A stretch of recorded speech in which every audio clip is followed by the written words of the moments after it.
part 2, dấu Huyền. So now we'll go a little bit deeper into the down tone. With this one, it's not very difficult. However, I feel like a lot of people make the mistakes where they try to go very low with this tone, which makes it sound a little bit unnatural when you say in a sentence. So my tip is actually raise your voice a little bit and then just go a little bit lower. And especially if you are native English speakers, then you technically don't actually have to lower your voice at all because your voice is already low. So let's try to say this again. We have ma, ma, ma. I don't need you to go ma, ma. It sounds very depressing, right? Just go a little bit lower. Ma, ma. Let's practice.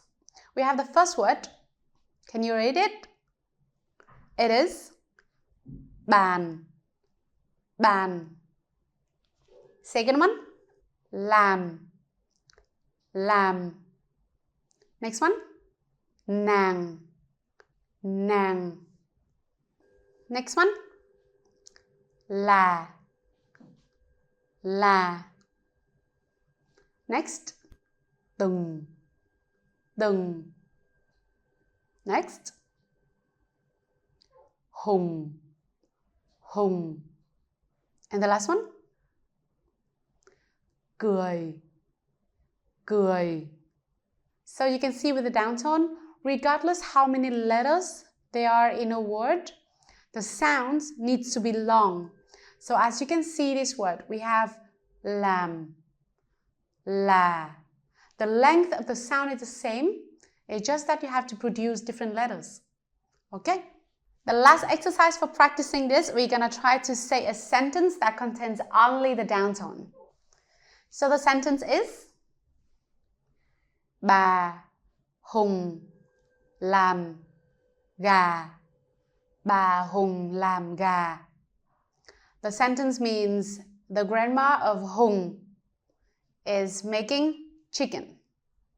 So we have bà is grandma. Hùng is the name of the guy. Làm is to make. And gà means chicken. One more time, let's read with me. Bà Hùng làm gà. So, try to say this sentence without sounding very depressing. Remember to not lower your voice too much. Just pick it a little bit higher so it helps you to go lower easier.